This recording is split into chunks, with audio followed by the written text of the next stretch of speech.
What's happening, folks? Back with another reaction, back with another overture to one of Gioacchino Rossini's operas. So this one is apparently from early in Rossini's career. It's called The Silken Ladder, or at least that's how it translates into English. I believe it's only a one-act opera, and it's a comedic opera. And I was reading online, this is not something I knew going back to when I got this CD now, like 25 years ago, but I was reading online that his early comedic operas and other comedic operas from the time, the early 19th century, I think it was first performed in 1812, that they were less about the singing ability of the performers and more about the acting and the comedy. So I don't know how that would actually play out in practice relative to some of his other operas, because I've really only just heard the overtures. But I did want to mention that someone commented that the overture for The Italian Girl in Algiers features motifs and themes that are indeed heard in different parts of the actual opera, so maybe that's the case with the one act here of The Silken Ladder. But yes, I mentioned before, every overture on this CD is fantastic, which is a testament to Rossini's compositional abilities, as well as the performance of the, what is it again? The Plovdiv Philharmonic Orchestra under the conduction of Rouslan Raychev. So let's hear it. This is from Gioacchino Rossini, the overture to The Silken Ladder, first performed in 1812, and as I said, it's the Plovdiv Philharmonic Orchestra conducted by Rouslan Raychev.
You can hear the sprightly comic nature.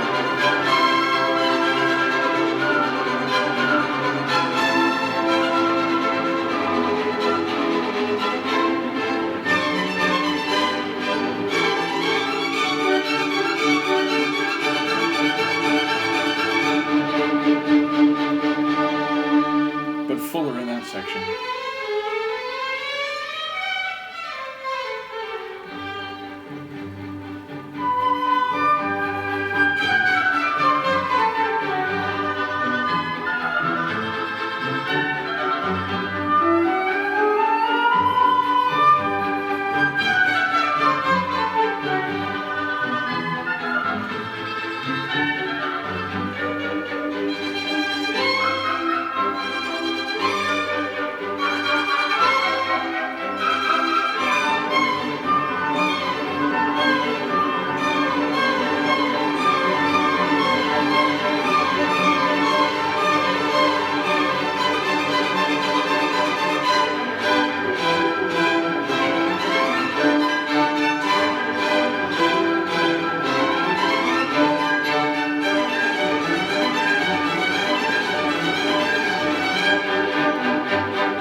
Notice how the end seems to be a mirrored image of the opening of the overture. I do love, I mean, there's more than just strings happening there, absolutely, and yet I feel like, and as I commented in an earlier reaction, similar to his countryman Vivaldi, Rossini just seems to be a master of strings. The way he composes for strings is so stirring and energetic, vivacious, but also playful, light, and sprightly.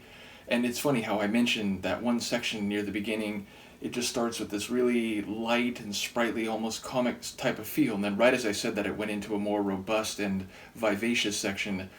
But I do love the way he introduces these little melodic schemes, often with like different parts. You know, one melodic line is answered by another, or it shoots up and then comes back down and then shoots up again, and so on. And then they recur over the course of the overture. They sort of alternate. They, you know, section A, where he introduces one motif, which again has a bit of a dialogue, and then it goes into a B section where there's a fuller feeling, and then it goes into like a C section where it's light again but slightly different, and then you just hear these motifs come back in this chronological sequence. And so each time one comes back, it not only is compelling again, but it begins to feel familiar, like you know what is coming after the first line because you've heard that dialogue before. So his not only writing of melodies and the arrangement of different parts of the orchestra is compelling, but the way he sequences his work seems to be very well considered. So again, a masterful overture. I do enjoy the lightness overall of this one, which, given what I read about the opera that it is the overture to, it seems to be very much setting you up for what is to come. And yes, ultimately, as I said, I don't know too much about the other operas, so I'll just do the same thing, where I just look up a little information beforehand about the opera that the overture comes from. But for each of these, I do have a sense of what they sound like, because, again, this overture CD I've had for nearly 25 years, if not more, and when I first got it for the first couple of years, I listened to it relentlessly. So the next one will be Tancred, so we'll look forward to that. And as I said, there's 7 on here overall, and it ends in one that has been at different times my favorite, certainly will always be one of my favorites from Rossini. That is the Overture to the Thieving Magpie, so we'll look forward to that one. Do let me know, as it sinks down into the void there, do let me know what you think of this, and I will see you for the next one. Peace.